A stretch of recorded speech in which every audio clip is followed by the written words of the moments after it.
Hi, everyone. Welcome to the Bitch Bible Podcast. As I rose with the sun this morning, the chilling croons of Daniel Powder swept through my cerebral cortex. 'Cause you had a bad day, the devil don't lie. I have no idea what the lyrics are, but I'm just in a bad mood today. I don't really know what else to tell you. I am underslept. My roots are popping. Oh, good news. I'm going to have to pause this. My Pilates reformer machine is being delivered. There is light upon darkness. I'll be right back. Okay, we put a lip gloss on and, I'm feeling more sprightly. If this is your first time listening to the Bitch Bible Podcast, because I just popped on over from some recent events, I encourage you to maybe listen to like last week's episode or a few weeks before then. I'm not feeling like I'm working on all cylinders over here. I am leaving for Boston tomorrow. I'm leaving my teething, extremely clingy baby to go host a funeral in Boston. Some girls go to college and become doctors and change the world, and some girls abandon their family and fly across the country to put on a black veil and perform a eulogy for a margarita. If you don't get it, you don't get it. I don't know that I don't have the bandwidth to explain that to you, but that's where we're at emotionally. I'm trying not to murder Andrew this week. I am weathering a particularly tumultuous menstrual cycle, and things are not live, laugh, loving at the Schimmel-Haas house. The way he's breathing is bothering me. The way that he's blinking is bothering me. Who's ready for some unrelatable content? We just finished building our gym, and we put a sauna in, we put a Pilates machine in, we put, some different equipment. I got my TV with my peacock ready to rumble. And before we could even peel the plastic off the glass door of the sauna, Andrew decided to put her bare balls on the eucalyptus teak wood bench and get the red light therapy going. And when I walked out there and I saw her, she was wearing a towel, but the balls, I just had a feeling that the balls were touching the wood. And even if they weren't touching the wood, the ball sweat was definitely going through the towel. And I just think that I should have been the first person to sweat my tits off in the sauna. Then just now, after we got our machine, and by our, I mean my Pilates machine, she decided to test out the old spring-a-roonies and started doing some fucking leg circles. I walk out, I get a water. Okay, all I do is simply get a water. Okay, I walk outside and she's stretching her hammies on the reformer. I said, Andrew, yet again, I say this often, I'm done sharing with you. And I realized that the essence of marriage is sharing your life, sharing your time, sharing your memories, sharing your home. I don't like to share. And what's mine is mine, and what's his is also just mine, and I'm day 3 of the, what is it? Not the follicular phase, the menstruation phase. I don't know. And I'm feeling snappy and I'm feeling ragey. Jackie, what else is new? I don't fucking know. I just finished. Oh God, it's so good. Nobody wants this. I know everyone's watching it. It is so good.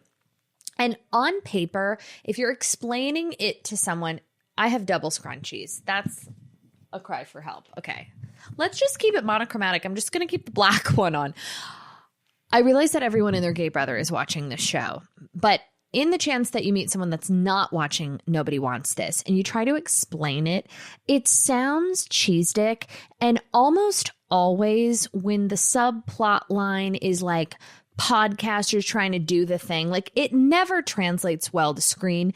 I find this to be the least cringe portrayal of like podcasters. Also, I've come under fire recently because a lot of people, and by a lot I mean like 2.5, are talking shit about me talking shit about influencers because they're like, bitch, you do all the same things. I 100% agree with you. I understand. I metabolize. I hear you. But here's the difference. I'm embarrassed by it. So I'm allowed to also make fun of the influenza lifestyle because while I partake, oh my God, the hair is just weird. It's not good. It's not good aesthetically over here today. While I participate and partake in the lifestyle, I'm deeply, deeply embarrassed. And I wish I had a broader skill set to do something else. And that's just me being logistical, honest, and a good time gal. Wink. So back to Nobody Wants This. Adam Brody. Adam Brody is a universal snack. I dare one bitch, okay, to come forward and say that she doesn't think Adam Brody is a snack attack, because he's not a pussy. He's not a real dork. He's suave and confident and attractive and charismatic and not shticky and not on and not cheese dick. Something about it really, really works and always has. He has transcended time from the Seth Cohen to now Rabbi Shlavakowitz. I forget his name in the show. It's not coming to me, but he is so consistently adorable, and not in a little wormy way, like in a hot way. And I just think the show is so adorable. And also it's such a beautiful display of like a non-toxic relationship. I feel like a lot of the shows that pop off, you know, more recently are like, and they're still great, they're just different, like a Tell Me Lies we all are obsessed with because it's juicy and dramatic and toxic, and you're watching it and your stomach hurts and you're rooting for them, but you hate him, but you love him, but you want him to fuck. But like, this is just a beautiful, funny, heartwarming tale. And it's really good for the Jews on Yom Kippur. Speaking of which, so I'm gone all this week. Don't rob my house because Andrew's still here. And like 17 other people because, you know, childcare. I don't know if you heard, but my mom's dead and my aunt's dead. So I don't like have a lot of free childcare. Although my Aunt Jody has really stepped up. Now this is getting insert. When I start like name dropping family members, like it's getting a little personal. Anyways, I am hosting Yom Kippur this weekend. Okay. I get home on Friday. I have 76, I believe is the final head count, people coming over to my house to break the fast on Saturday. For the Gentiles listening, Yom Kippur is the Day of Atonement. I will not be atoning for anything for the, 34th year in a row because I am perfect and I'm not sorry for anything. And I say that in jest, but I'm not joking. You know, if you live unabashedly yourself, untethered and deeply connected to yourself and those around you, and you take both accountability, but also enforce self-care simultaneously, you won't have anything to atone for because you have no fucking secrets. Anywho, I will not be fasting because I'm so hungry all the time. And I'm having 76 people over. But I thought, what could we do that celebrates, the sacred holiday, that pays homage to traditions and cultures, but also is fun on a Saturday night? So we are doing a Yom Kippur karaoke party, and performing is highly encouraged. So in most families, you'd have to sauce everybody up and be like, will anyone sing? And you've got one drunk aunt that just is white knuckling the fucking mic. But in my family, I have found the opposite to be the case. We have a lot of star power in this family, and everyone is chomping at the bit to perform. Everybody has been rehearsing. I've heard of some choreography, situations. My brother-in-law, Evan, has been practicing for upwards of 5 years for this moment. Andrew has been vocal coaching him, and we bought this really insanely professional karaoke device with wireless mics because, here's the thing about karaoke. If you're hooked up to a machine, you can't move your body. And part of a performance, it's not just a vocal performance. I really think that crowd what is it called? Crowd integration and jazz hands and connecting with your audience and expressing yourself and art through movement is such a crucial part of karaoke that is often overlooked for perfect vocals, where I think you get a little more flexibility in the vocal range when you have star power and you work the fucking room. You know, maybe we go around the coffee table. Maybe you find, you know, a weird cousin and give him a little wink. Like that's what I'm looking for. I will not be participating because I think I have an unfair advantage because I am a chart-topping pop star. So I'm just going to be the judge. There is going to be a winner because this is not a friendly, you know, this isn't like a friendly, jovial, let's just have fun, break the fast and sing. I want everyone to sing for their life. There will be some form of a prize. I haven't figured out what that is, but these fuckers better bring it or I'm going to kick them out of my house. What would I sing if I was to sing? I don't know. My cousin Joanna did a performance of You Oughta Know by Alanis Morissette recently. That was lovingly like the worst thing I've ever heard in my life, but she was so deeply committed. And I thought vocally, like I have the heart of a champion. I have the same commitment as her, but I think I could probably sing it a little bit better. I'm going to play this for her. She's going to be so pissed. So I thought maybe I could upstage her with my rendition of You Oughta Know. But because it's been done, I'm not sure. Like, I do think that Sean Mullen's Lullaby, I was just telling my friend that I would like him to perform it. Something about like a deeply heterosexual straight man who doesn't want to participate in karaoke singing Sean Mullen's Lullaby, which it's kind of like Nashville with a tan. Does anyone know that song? I think it's like low-key the best karaoke song because it's a one-hit wonder. Everybody knows it.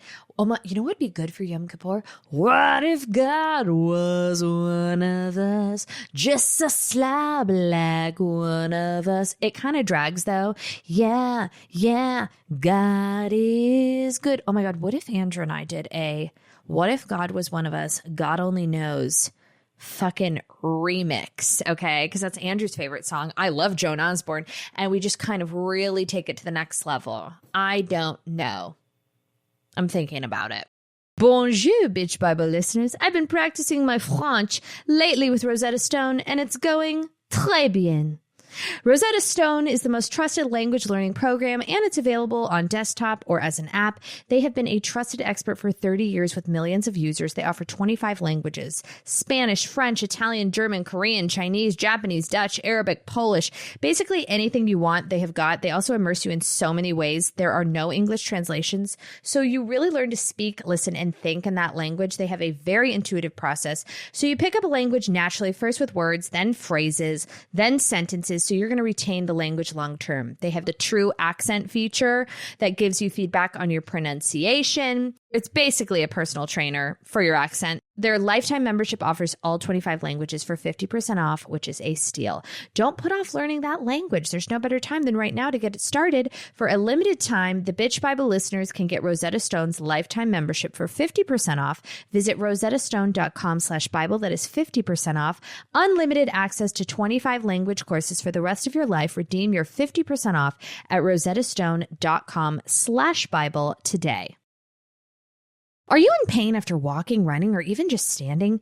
It's not your feet, it's your shoes, honey. This fall, switch to G-Defy shoes with patented VersoShock technology, which aligns your body, provides superior shock absorption, and trampoline-like energy return. G-Defy offers soles and styles for any activity, plus 2 free orthotics. Get out of here! Whether you're an athlete, a busy parent, or always on the go, G-Defy shoes deliver the comfort and versatility your feet crave. Say goodbye to discomfort and hello to unparalleled support this fall, okay? I was at the Cabazon outlets last week, and normally after a day of shopping till I'm dropping, there you go. She nailed it, honey. My feet are ready to fall off, but this time I wear my G-Defy shoes and my feet felt amazing. Enjoy a special fall offer. Visit gdefy.com and get $20 off your order of $100 or more with code BIBLE. Experience ultimate comfort with G-Defy shoes. Visit gdefy.com today. Okay. Also, here's another thing. Speaking of Yom Kippur and Jewish people, And the most Jewish woman I know being my grandma Gloria. So she's had a rough year and she's 94. And, at 94, you don't have a lot to look forward to except like people dying, your health declining, you're getting older, you're getting fatter, and you're getting closer to the grave. It's not lovely to say, but that's just the truth. So in the spirit of keeping that bitch alive, I tell her all the time, I say, Grandma, listen, time is not on your side. Like, let's whoop it up, to quote the great Vicki Gunvalson. I took her shopping this weekend because she's still waiting for the right piece of art above her sofa. She's still waiting. She's 94 years fucking old, okay? Her home looks like a model home. It looks like there is nothing on the walls, not one family photo. I mean, it is sterile, okay? She's got her coasters. She's got a Barbara Streisand coffee table book. She doesn't like fresh flowers. Why, Jack? They're dirty, they're messy, and they doy. I said, okay, Grandma, can we please find a piece of art? So we go to this shop that I love. And she finds this really cool contemporary piece of art. And it's the perfect size. It's huge. It's so fucking cool. And she's like, we've gone 6 times. She goes, could I get the measurements? I'm like, don't fucking bamboozle these people. You have asked for the measurements 16 times, okay? You know those fucking measurements. You know that it fits perfectly. You're being a cheap slut, and you're going to just keep milking the clock, which, by the way, you don't have a lot of time left on. So let's pull the trigger. She goes, Jack, I don't know. And, okay, the piece of art that she wants is... It's expensive. It's not, it's not cheap. Okay. It's not a home goods canvas like at Lisa Barlow's house. And she just, I don't know, Jack. It seems like a lot of money, Jack. And I'm like, okay, well, you can afford it and you've got blank fucking walls. So pick a lane. Okay. She goes, Jack, don't you think for the same price I should have an original painting? I said, okay, I know that cerebrally we're stuck in the 1930s, Great Depression, but you can't get an original fucking painting for that price, okay? Do you want to auction at Sotheby's? Like, what the fuck are you talking about? Get it. I say to her every day, I'm like, Grandma, you could literally be dead next month. Who cares? Get the fucking painting. So in the spirit of prolonging her life span, my grandma, I have tried to take her to Paris twice, okay?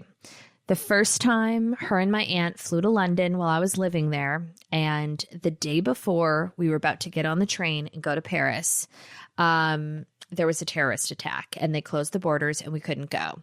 And to this day, my grandma talks about that trip to London and it was like the best trip of her life. Okay. 'Cause she hasn't really been away. She goes, that's not true, Jack. Grandpa and I went to Budapest on a cruise. I was like, I'm sure that was the time of your fucking life. It ain't Paris, bitch. Okay. No offense to Budapest. I've heard great things. I'd love to go one day. I'm just saying, I know this woman.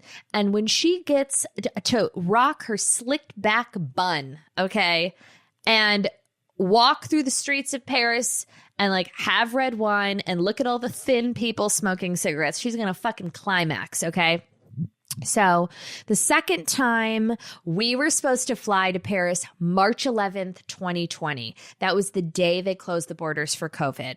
So, that didn't work out. Now I'm thinking third time's a goddamn charm. So what I'm doing is I am soft booking everything. I've already talked to my cousins and been like, listen, if there's any shot that we get her there, everyone has to bow out because she's going to get too overwhelmed if it's a big family trip and everyone needs to go and where are we shopping? Where are we eating? All the yentas. Like, we can't do that. Like, she needs to go with just me, her, and a licensed professional healthcare worker. What is it called? She needs someone to help her, to get up and get down and to go to the bathroom and stuff like that. Because that's a little too much legwork for me. You know what I mean? It's just, I want to keep the buffer a little bit alive. So that's what I'm soft launching it. I have a PowerPoint presentation. If anybody anywhere listening, has any type of a connection in Paris to the Rosewood Hotel, because I have she's not cheap, I would say fiscal, Great Depression energy grandmother, and I'd really like to stay there, but we're going to need some form of a media rate because if we got to get 3 rooms, it's not going to work. So just slide into the DMs. That's just a side note, but I'm hoping to take her in March. And I think it'd give us another 6 months of her life. I think it would expand her life expectancy because I really think it would rejuvenate her soul and her spirit. And that is my philanthropy. Do you know, yesterday I was trying to say condolences and it took me 14 times. I kept saying condolences. I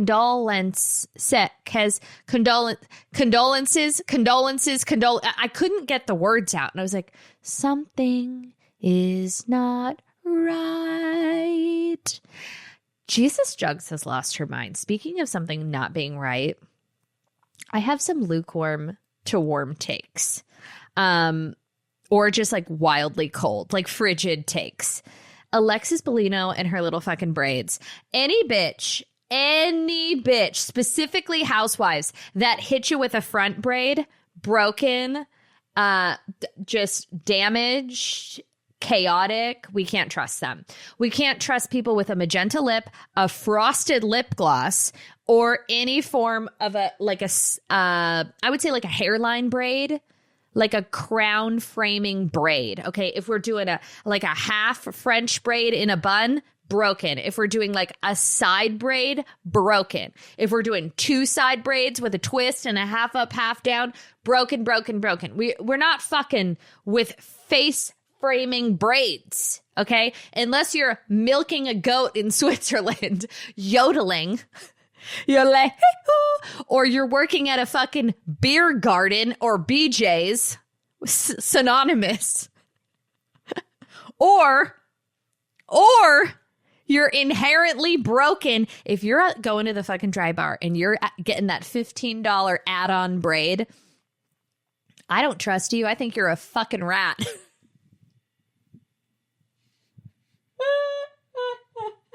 I'm still recovering from all the women being like, Jackie, I'm an introvert and I'm a bookworm and I'm not a whore. I'm like, are you though? Like, let's not get so literal with the terminology. Like, maybe you are. And maybe that's the nicest thing anyone said to you this month. Why is that an insult?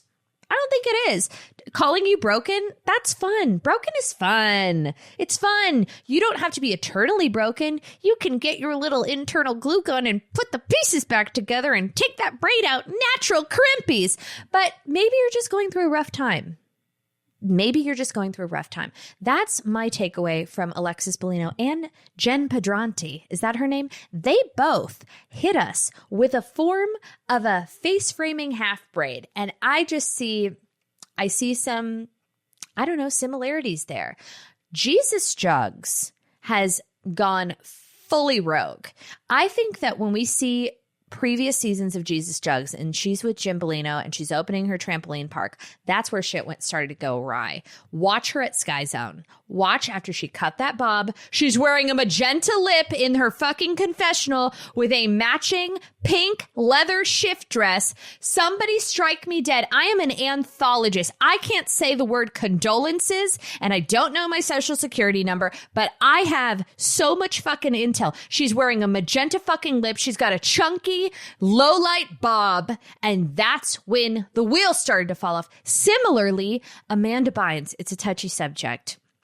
Sydney White, those eyes weren't right during Sydney White. That's when things started to go awry. You really can tell a lot about a person based on their aesthetic choices when shit starts to hit the fan, when things start going downhill. And I'm just here to prepare you and offer precautions, you know? If you find yourself at a Sephora in the Too Faced aisle, leaning towards a frosted lip gloss, maybe we take a beat. Maybe we internalize. Maybe you go put your balls in the sauna and decompress. What about Julianne Hough? Never again. I know. I'm not talking about her anymore. What about Julianne Hough? Okay, dancing in her string bikini in the sauna. I already said this last week. I'm having a That's So Raven moment. I already discussed this. My mind is like a merry-go-round working at half speed at like the saddest Inland Empire carnival. You know, it just goes round and round and round, and the horses are just barely barely getting air, and it's ding, ding, ding, ding, ding, ding, ding, ding, ding. And I just repeat myself over and over and over and over again. I feel like next week I'll have a lot of fresh stories because I will have been on the road. This is my thing for Boston. Okay. I've decided, I'm solo traveling. I don't have to worry about like Clyde's disgusting like goat cheese from his neck getting on my t-shirts. I am waking up for a very early 6 a.m. flight. Okay. I went to the outlets last week as previously discussed. I got a Celine leather jacket, not at the outlets. I was going to try to pretend like I got it at the outlets, but then I feel like it's false advertising. I got it on sale at Elise Walker, okay? Because I got a hookup, and she's like, bitch, this is the last one. It's on sale. And I said, honey, I'll be right over. Clyde, go night-night. So I think I'm going to wear a leather jacket on the plane because it's cold in Boston. This podcast is unbelievable. I'm going to wear jeans on a plane like a true serial killer. I'm going to wear a sensible cashmere sock. That's what I've been doing this week. I've been investing in cashmere socks because I think for the fall, I want to be someone that wears cashmere socks. You can get them on Amazon, by the way. It's like not an expensive thing. I've also reloaded on all of my control top tights. I think I've made mistakes in the past, and hindsight is 2020. I was wearing a lot of opaque tights, and I don't think that's what we're doing anymore. I think that we're wearing at least a semi-sheer tight. I think a fully opaque tight is underdeveloped. So I'm not doing that anymore. So I've invested in multiple shades of a semi-sheer tight. We'll link it in the newsletter for this episode. I did a brown semi-sheer tight. I did a burgundy semi-sheer tight. I did a black semi-sheer tight. And I even did ones with seams in the back because I am a fucking dirty slut. It's just so good. So I'm going to get to Boston. I'm going to have a beautiful dinner. I want to go have a gorgeous martini. Then I want to have a gorgeous steakhouse dinner. Then I'm going to wake up. I'm going to walk in the park. I'm going to assess the bird situation because solo bird encounters are awkward for me because at least if I'm with a person and I hear a wing flap, I can like play it off. And then, there's a person where I can look to and be like, I fucking hate birds. And then there's a dialogue and I get to let a little steam out of the kettle. But when I'm alone twitching and like, whipping and neighing through an outdoor park, it gives the impression of some form of a mental illness, which is accurate, but not really the look I'm going for. I'd love to go get some oysters, some clam chowder. Andrew was like trying to give me the lay of the land of where I need to go. And I was like, what's like the best place to go get seafood to go? Like, where should I shop? Andrew's like, lovingly. I basically like lived in a crack den. I ate rice for 3.5 years. He went to Berkeley, which is the College of Music in Boston. And he worked at Starbucks from like 3 a.m. to 7 a.m. and then went to class all day and then smoked, drank, ate rice, a variation of rice. He had a lone rice cooker. And he said that every day for every meal, he would just have different varietals of rice. And actually, it was starting to sound really good. He'd say one day he would have like kind of a Spanish rice, kind of a paella, sans protein. So he'd hit it with like a little, probably not saffron, but maybe like just some Latin flair. And then he would have, an Asian style rice with soy sauce, which by the way is maybe my favorite food ever. Like if I need something that's deeply nourishing and nostalgic, like a bowl of white rice with soy sauce, there's nothing like it. I could cry just thinking about it. And nothing brings me home like a bowl of white rice with soy sauce. Like nothing at any point in time, at any point in my life, a bowl of white rice, steaming hot rice. And when you fucking dig into it and then it's really goddamn hot with the pooling soy sauce, low sodium, obviously, at the bottom, like what could be better than that with a fucking draft beer? Oh my God. That's what I'm having for lunch today. Oh my God, my nipples just got hard. Jesus Christ. It's so good. It's so good. Anyways, Andrew ate a lot of rice when he lived in Boston. So he was not able to tell me where to go, but I do have the internet. So please don't send me any DMs. But if you see me just like gallivanting around in a black veil, say hi, or don't. I don't care. Do you ever get super irritable out of nowhere or start crying at the most random things? And then a couple days later, boom, your period starts and you're like, now it all makes sense, Jackie. Every month I forget about PMS symptoms and then bam, they're back again to haunt me. Luckily, it's easier to manage PMS with Ester Control. Ester Control is a formula developed by Happy Mammoth, a supplement company dedicated to making women's lives easier. Ester Control contains science-backed herbal extracts that help support hormonal health, so it's perfect for premenopausal women who suffer from PMS like this bitch.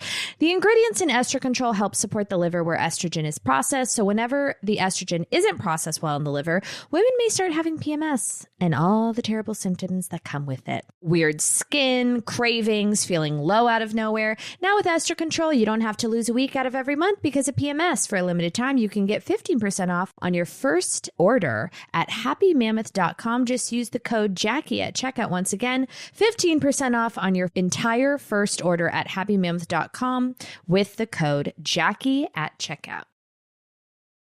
If I could go back in time and do my pregnancy over again, there are so many things I do differently. But one thing that any pregnant person can feel confident about is Ritual's Essential for Women Prenatal Multivitamin, which delivers 12 key nutrients for pregnancy in just 2 daily capsules. With Ritual, you can be sure that you're getting the key nutrients your body needs to support your pregnancy. I love that you can be sure you're getting the nutrients you need and that they're so easy to digest. That was something I was so worried about during my pregnancy. I was worried about everything, but the only thing that gave me solace was my prenatal vitamins, because I took them before I got pregnant. I took them during the time I was pregnant, and I took them after the time I was pregnant. And I just felt so safe about what I was putting in my body because I've worked with Ritual Vitamins for years. I trust their products so much. I paid retail for these vitamins when I was hiding my pregnancy and I didn't want anyone to know. And I just gave a bunch of them as gifts to all my girlfriends who are trying to get pregnant because I think that they're the best. It's also designed for mom-to-baby support with vegan, bioavailable, science-backed key nutrients. Okay, they've got the methylated folate, nature-identical choline, which supports the baby's neural tube development, omega-3 DHA for brain and early vision development, vitamin D to support fetal bone health. They also rigorously test these vitamins by a third party for allergens, microbes, and heavy metals. Not only are they Clean Label Project certified, but the Essential Prenatal also earned their Purity Award, which is a very big deal. It is so important to know what you're putting into your body, especially when you are pregnant. And with Ritual's dedication to traceable science and sourcing, you always will. See for yourself with 25% off your first month for a limited time at ritual.com/Bible. Anyways, bad news. Sharp, right? I heard. Okay, I'm a patron of the arts and I believe people should go to the theater, keep movie theaters in business. I've told everyone that I almost bought my local theater and I got Andrew was like, no, we're not doing that. This is crazy. But I was like, Andrew, this is the best idea. This is my calling. This is what I was meant to do. The angels are talking to me. The voices, the demons in my head. I have to buy this local theater. It's this small theater. It's really close to my house. It's a 2 theater. They froze their junior mints. They only played independent films. I saw Napoleon Dynamite there. I saw 500 Days of Summer there. I realized people are going to be like, Jackie, those are mainstream. I saw Garden State there. Okay. Did I just say that? No, I didn't. I saw Garden State there 5 times before it blew up. Okay. I saw, what's the Holocaust movie? Life is Beautiful. Okay, with subtitles. I saw that there with my mother, okay, because she had an affinity for terrible horror films and Holocaust films, okay, because she was just really she didn't fully convert, but she told everybody that she did. So her way of converting fully and committing to the bit of Judaism was forcing us to watch any and every Holocaust film. And I think about it a lot because Andrew and I do this thing. Last week I said that Clyde had no screen time, and I would like to clarify. Clyde has had no and will continue to have no individual screen time. So I will never, as long as humanly possible, I will never give him a phone and I will never give him a iPad. to watch something at a restaurant, maybe on an airplane, like I'm, maybe on an airplane, but not at a restaurant. It's just not for me. There's no judgment. I think whatever you got to do, and I do a lot of questionable shit, but that's just something that I'm firm about.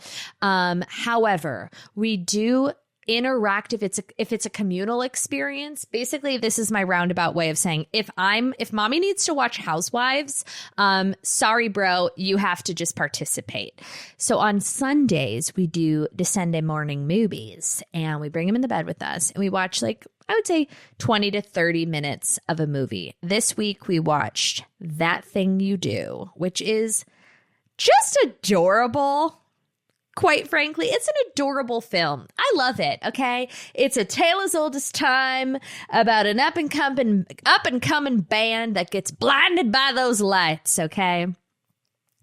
And I can relate. I just submitted all of my votes for the Grammys because I hacked into Andrew's account because he is a voting member. And I placed all of my votes. And, because I believe one voice can change the world, and that voice is mine. Yeah. I couldn't be more annoying. I have to figure out something else to do. Jackie. I'll answer one of the AMAs. Jackie, what do you see yourself doing in 5 and 10 years? I don't know. Unfortunately, probably this. Can you imagine how annoying I'll be 5 years from now? Oh my God. It'll just be telling the same fucking stories in the same fucking office with the same fucking bad roots and the same fucking robes. Same fucking shit. I will eventually. I'm getting to the point. This is, como se dice, too real. I'm getting to the point where I'm feeling an internal pull to evolve and do something else. I will continue to do this podcast for the remainder of my days, but I feel like I'm definitely getting to a place where I should probably also be doing something else. And I'm working on it. Okay, actively. Things are happening. Secret project, not at all. I'm just letting you know I understand. And I typically don't like when people ask me that question because I'm so deeply content, truly, madly, deeply, Savage Garden content. And I never want to take more than my allotment. I already feel so lucky that I get to talk endlessly into a microphone and hawk products on Instagram, fly to Boston and perform funerals and be able to afford, be completely independently, financially, what was I going to say? Financially independent. There we go. Now we got it. We're back. Red leather, yellow leather. That I don't want to get greedy with it. You know what I mean? So I practice universal reverse psychology where I don't want to ask for too much because then I feel like it's all going to be taken away from me. And I'm very aware of those parameters. But I do think that eventually I should probably, grow, change, pivot, evolve. And that's just my headspace right now. Anyways, that was my hard sell for Andrew to not let me, because I'm an independent woman with my own funds, but accept the fact that I was maybe going to go rogue and buy a theater and then put in all of these cool, I was thinking very, London 1960s Soho Coke den vibes. I was going to do all this gorgeous ombre velvet upholstered seats and beautiful bar with all vintage crystal glassware, with really just classic cocktails, artisanal candies, wallpapered bathrooms, a really kind of sexy theater that shows cult classics and small films. Anyways, keep theaters alive. Didn't do it, although it's still available and I think about it sometimes. I heard that the new Joker film starring Joaquin Phoenix and Lady Gaga, for lack of better words, fucking sucks. And that makes me so devastated because I love Lady Gaga. I think she's the greatest star of our time. And anyone who says anything differently is just a contrarian. Go see her in Vegas. Go see her jazz show in Vegas, and then call me the fuck back and tell me that she is not the greatest star of our time. She is the epitome of a star. Okay. She is, she gives no fucks. She transcends genres. She transcends categories of the entertainment industry. She is an actor. She is a dancer. She is a writer. She is a musician, okay? Accepted to Juilliard when she was fucking 10. She is a performer. She is a vocalist. She is a visionary. She's a fucking weirdo in the best way possible. She is so deeply talented, and I would take a bullet for her. Lady Gaga, like I whispered through the curtain at your show, which I did. I leaned over while she was doing her quick change, and there was just a little velvet curtain between me and her. And I was like, Gaga, you're fucking killing it. You are the greatest star of our time. And you don't know me, but I know me, okay? And I'm sure you could probably make a few phone calls because there are other people in the space that would vouch for me that I'm like not a fucking weirdo. Like I'm as cool, calm, and collected. And I will always protect your privacy, okay? Because I'm not a fucking rat, and I know a lot of people in this space, especially in the space where you're given a microphone and, you know, salacious gossip, especially about celebrity sells. But like, if we're friends, I will guard you and I will protect you till the depths of time and nothing. I'm a gridlock. I'm a steel trap. You can really fucking trust me, and you would fucking love me. Literally everybody does. And then she just came out and she's like, I want your loving, I want your revenge. And I was like, oh my God, we just totally, it was a one-sided bond, but like, I think I broke her. I think I got through to her because she would love me. My toxic trait, and it is a toxic trait that isn't really toxic because it's been proven true. If you're a cool, famous person, if you're not a weird celebrity, okay, and you're like a cool celebrity that is craving normalcy by way of a friend that is not ever going to extort or exploit you, you will love me. If I love you, you will love me, okay?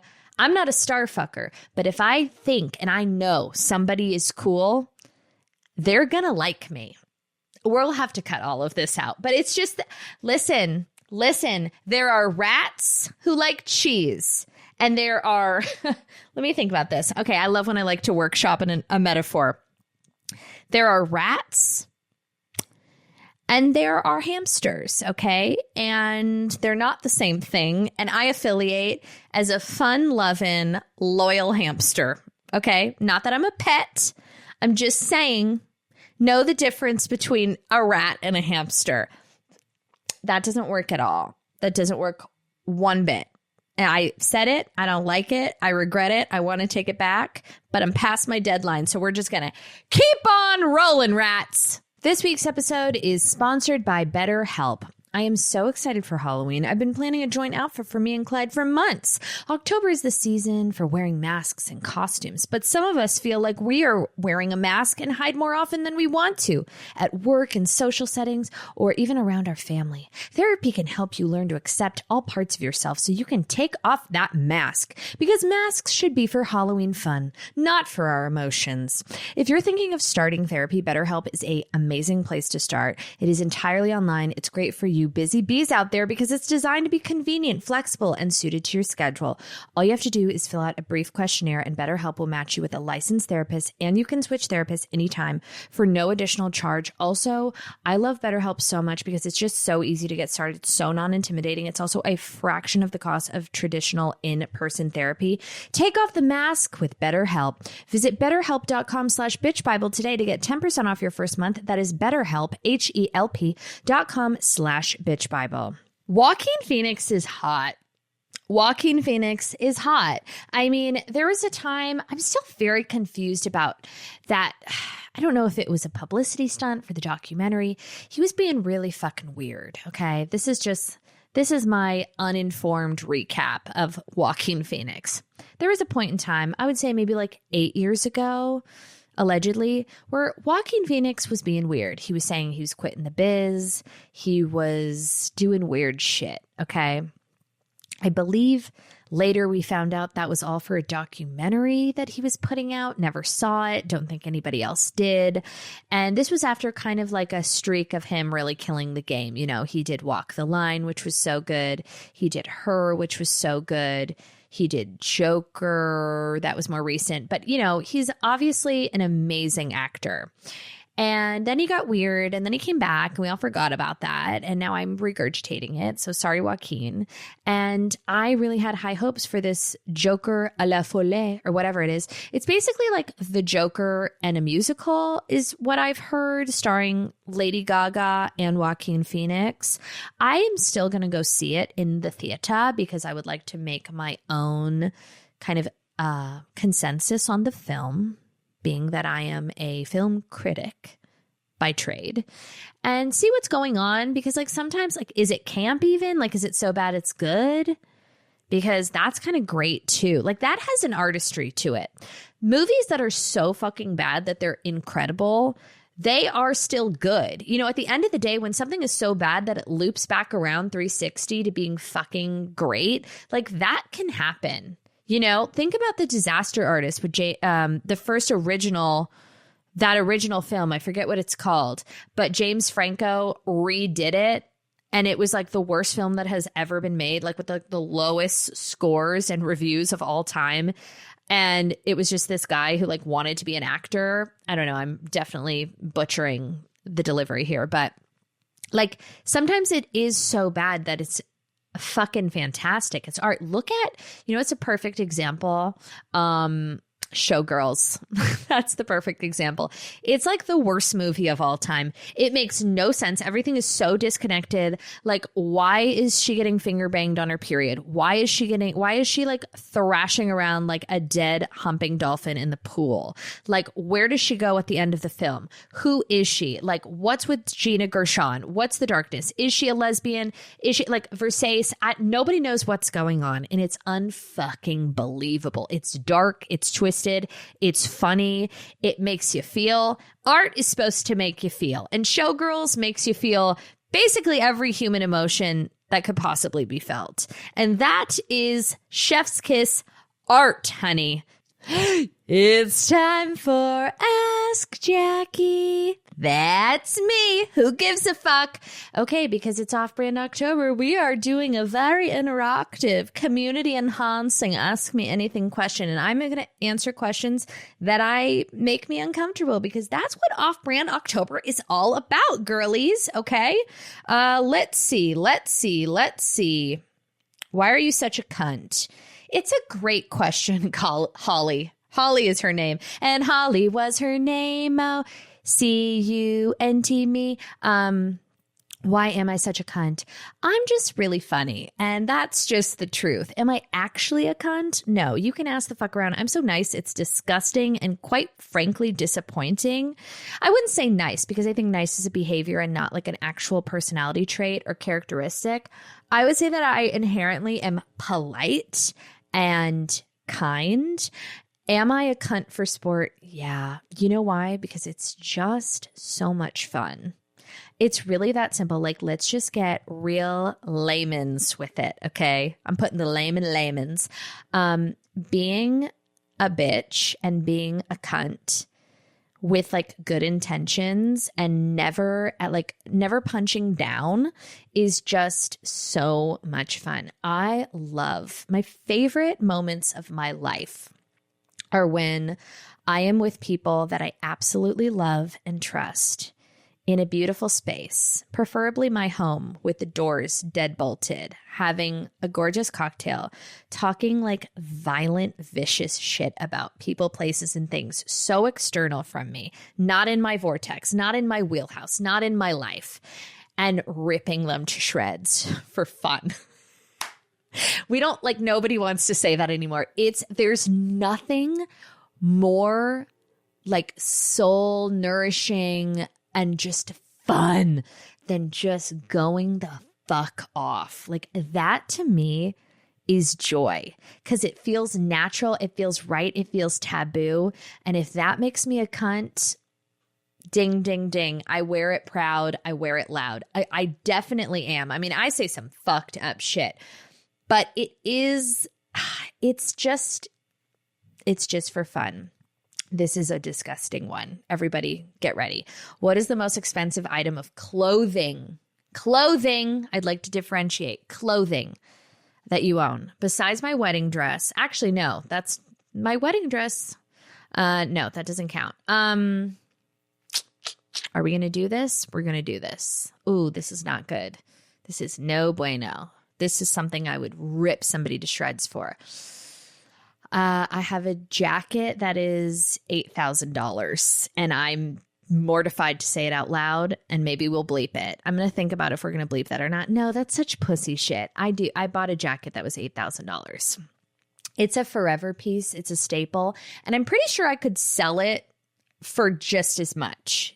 It's a beautiful like crocodile, vegan crocodile lady jacket by Gucci. And it's stunning and I don't feel bad about it. Favorite perfume. Oh, I'm so glad you asked. Okay. My favorite perfume is, it's a bit basic, but I just love how it smells. It is, and we'll link it in the newsletter.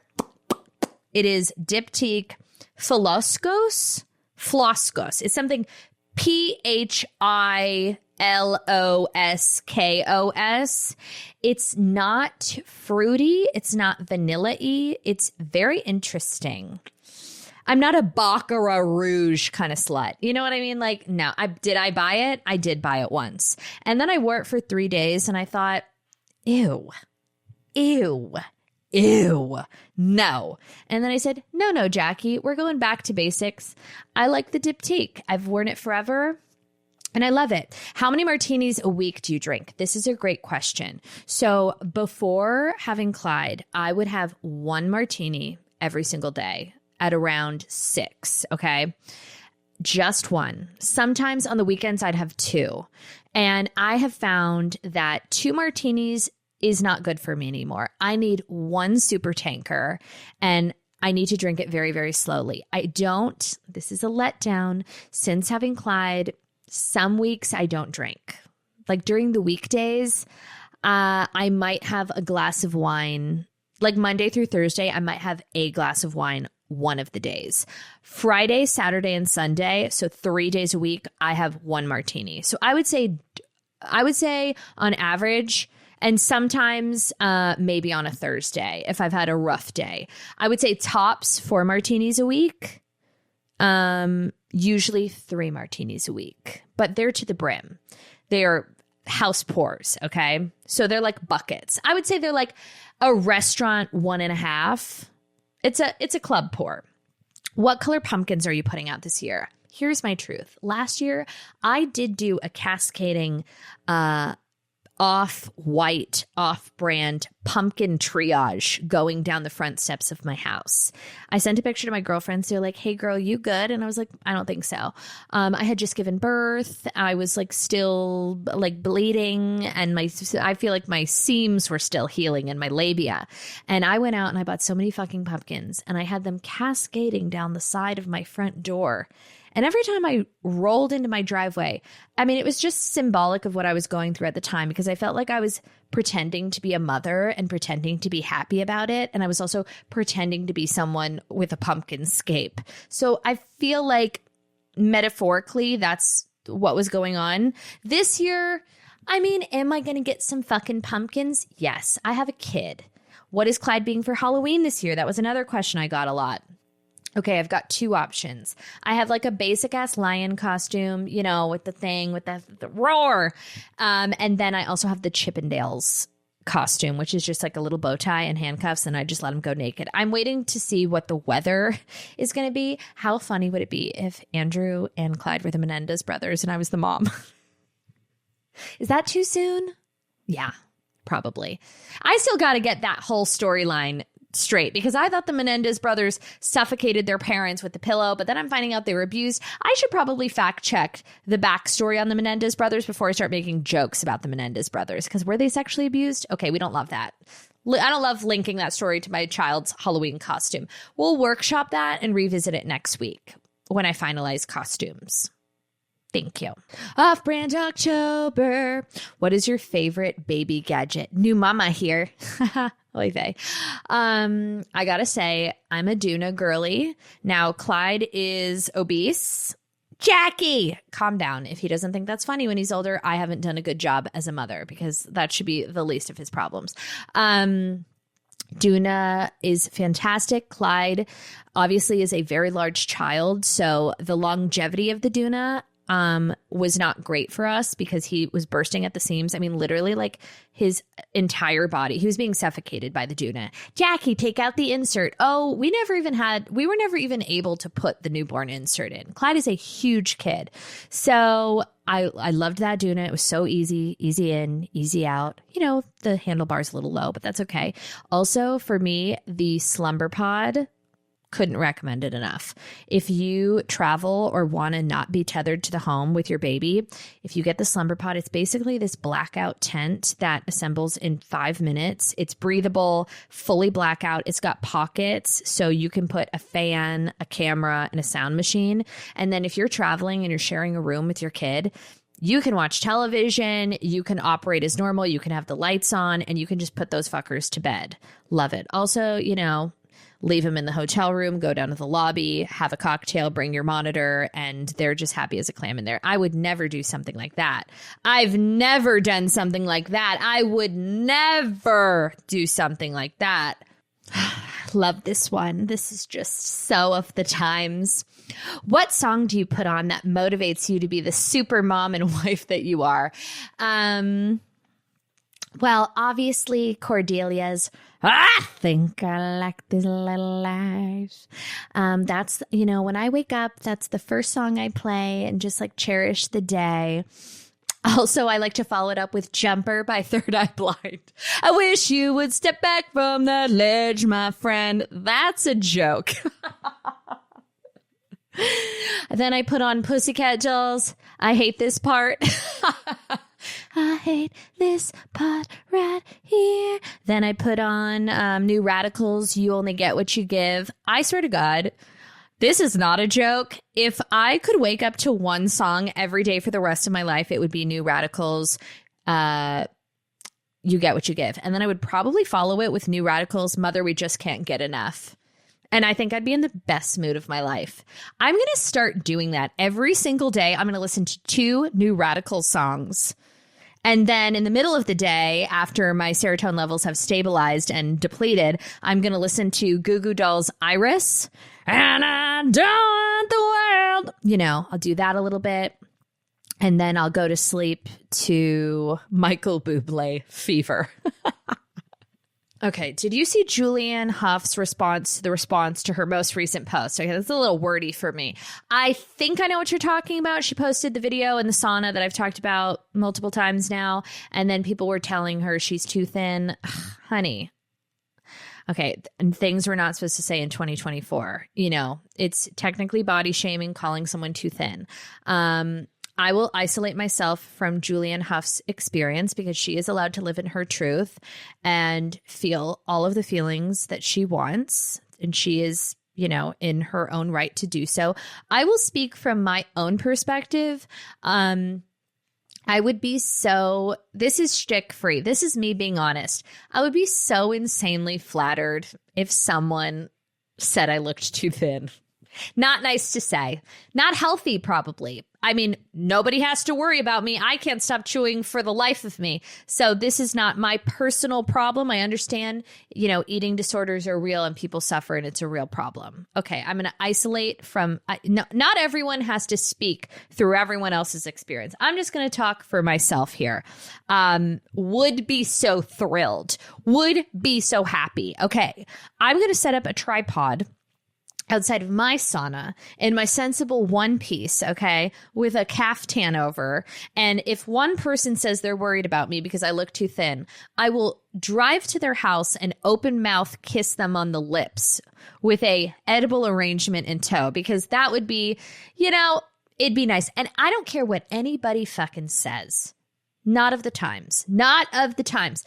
To say someone looks too thin versus calling someone fat is not the same thing. It's just, it's actually, I I would say it's insensitive to people who struggle with their weight to insinuate that's the same thing.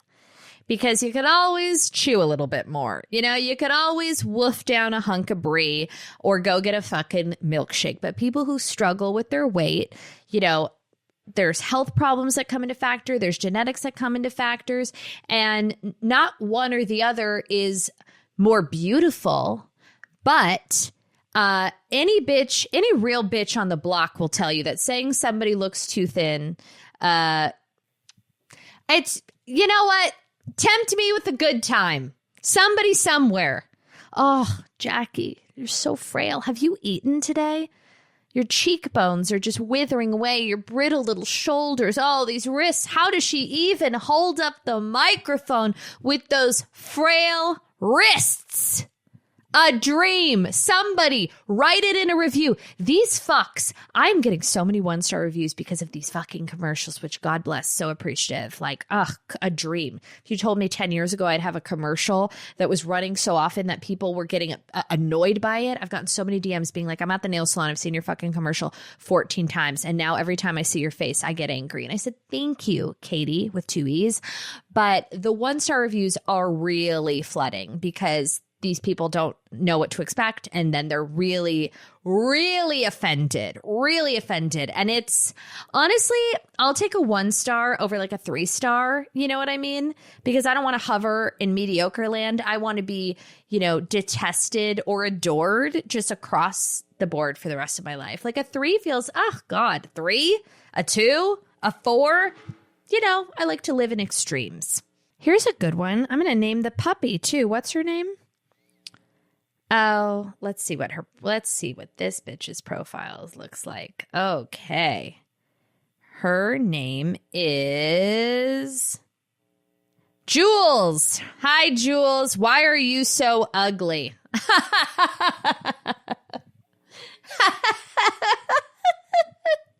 Oh my God, Jules, you're so funny. Why are you so fucking ugly? I'm not ugly. This is the thing. You're going to have to try harder. I get so many messages being like, no offense, but you're not cute enough to talk shit the way that you do.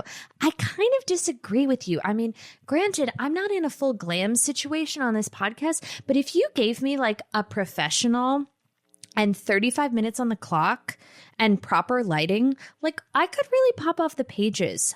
I'm low-key kind of pretty. And not kind of. I'm pretty. I'm objectively a pretty person. Like, you can't tell me differently. That's the thing. Maybe I'm not. I could be totally fucking ugly. But, like, I will continue to go through life thinking that I'm gorgeous. So it's just a matter of opinion. And my opinion is kind of the only one that matters here. So I understand that people do think that I'm ugly. And I think they're ugly. So it's just like 2 double negatives make a positive. I don't really know how that works out, but I think objectively speaking, if we round it up like, I would say like 50 people, I would say that 43 of them would agree that if they really had to choose, I'm going to take myself once again out of this equation and let's get logistical because I'm a logistical thinker. I have a small hippocampus like Carol Radziwill, and I really am able to take myself out of situations that pertain to me and look at them analytically because it's just the best way to go through life and be self-aware. If I was to take myself out of this equation and look at myself as an outsider, okay, if we rounded up 50 people and they all had to vote, whether I was cute, we don't even have to be gorgeous, but let's, for the sake of sport and comedy, let's go big. Let's say gorgeous or fucking disgustingly ugly. I think the majority of the people would agree that I fall on the cute side of life. You know, I just think that's true. I don't think that's an opinion. I think that would be a fact. So why am I so ugly? I don't know, Helen Keller, maybe you should go to Lens Crafters and get your eyes checked. Because I don't think I'm the most stunning. I'm no Margot Robbie. But do I think I'm a good looking person? Kind of. And I think my life reflects it. Okay? Just saying. I've got a hot husband. Historically speaking, I've had cute boyfriends. I look in the mirror. I like what I see. And I'm not a dog. So woof woof, Jules. Okay. This is a very good one. And then I'll wrap this up because it's getting dark. Ooh, I've got two good ones. Okay, I'm gonna save the rest for next week. What is the most cliche thing about you? Honestly, oh God, like so many things. So many things. I would say what is so cliche about me? I mean, at the end of the day, I'm just an annoying, self-indulgent, overprivileged white girl, and I fight it and I try so hard, but that is the truth. And it's not something I'm proud of, and it's not something I love about myself. But, I do actively try to be cerebrally less Caucasian. I try not to be such a fucking LA overprivileged fucking podcasting white girl. It's like I hate that I text someone that works at Elise Walker. But do I? Yeah, I do. I'm like, did you guys get any new fucking bags in? Do I do that? Yes. And afterwards I'm like, ugh, I fight it. I resent it, but I am that person. So, I'm working on it. Also, the cliche, I mean, I don't know if it's cliche, but I think it's underwhelming, is that I am just painfully routine. I go to the same places on the same days. I do the same thing. I really so deeply yearn and lust for mediocre routines. On Thursdays, I like to order Indian food, and I like to light the fireplace. I like to have the candles. I need to have my flowers, and then I watch my Real Housewives. Then I have to go to bed at 9 p.m. I'm not at all bohemian in lifestyle. I'm not free spirited. I plan. I mean, my calendar. I plan everything. I write out lists when I pack. I'm not as I would say I'm not fun at all, but that sounds pick me. I'm not a fun wild girl. Now, I'm so fun in the parameters of what I have built for myself within my routine. I'm a fucking hoot and a half, but I'm definitely not yeah, let's do a girls' dinner. I'll meet you at 8. I'm never going to a girls' dinner ever at 9 p.m. Especially on a Friday. It's so cliche. I like to be with Andrew on Fridays and Saturdays. I don't want to go to girl stuff on the weekend. Not really. Not in my heart of hearts. So I don't know if I answered that question correctly. I'm going to think about that. I'm going to revisit it because I need to do some soul searching. Here, I'm going to do one last one. Tips on how to get away with murder. That's a great question, and one that I think about often. Now, Stassi Schroeder notoriously stole my murder plan and immortalized it on television. She did text me when she was on Vanderpump Rules before she got canceled by coming on this podcast. And by the way, temporary cancellation. The bitch is back and better than ever. 3-time New York Times best-selling author. So we love her. But she texted me this was years and years ago. She's like, hey, I'm so sorry, but I was just doing interviews and I gave away your murder plan. And I was like, what the fuck, Stassi? And she went on her socials and she's like, I stole Jackie Schimmel's murder plan. So she at least gave me credit, because I have spent years just finessing my murder plan. So what I was going to do, now, I probably wouldn't have been able to execute it until later in life because I didn't have a car and couldn't have afforded the car necessary up until recently to execute, pun intended. So in the Range Rover full size, you do have the option. Actually, I believe I was not able to get the cooler in my car because it was slim pickings post-COVID when I had to order my car, and it took about a year to get. So I was unable. I had to pick from a pre-existing inventory, and I really wanted a navy blue car. And unfortunately, in my car, I was unable to get the cooler. But in Range Rovers, here we go. Pull it, put it on TikTok, and cancel me. In Range Rovers, you can get, this is so disgusting. I'm so disgusting.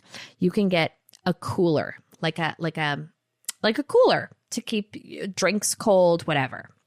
Now, this is necessary to my murder plan because the number one thing when murdering someone is that you need to eliminate any form of evidence. So my theory was that I would, everybody has foil in their household. That's like not an incriminating thing to have. So over time, I was going to triple insulate an ice pick that I hand molded out of foil. So I'd make a foil kind of like a cone, like a sharp, sharp cone. And I'd fill it with water, and then I'd let it get really, really frozen. And then I would expand the foil kind of mold, and then I would freeze it again and again and again. So it'd have like 3 layers of ice and a really sharp pick. And I wouldn't even put it in a Yeti. I wouldn't put it in anything. I would put it in the Range Rover center console cooler, okay, with probably, now that I have a kid, you know, they make those bento box lunch pails that keep things cold, and you could put like a freezer pack in it. That's totally non-incriminating. I'd put the ice pick in the bento box in the Range Rover cooler, okay? I would then, you know, murder whoever it was, probably Andrew or, you know, somebody somewhere, maybe that woman that ordered the Ceramist in 2016 that I can't get over. And then you murder them, and then everything just melts away. That's as far as I've gotten with it. But the ice pick would be the weapon of choice. The Range Rover with the freezer or with the cooler would be the vehicle of choice. And the children's insulated bento box would be the transportation of choice. And just write that down. The more you know, cue the rainbow. Thank you so much. Wow, she's really milked the clock here.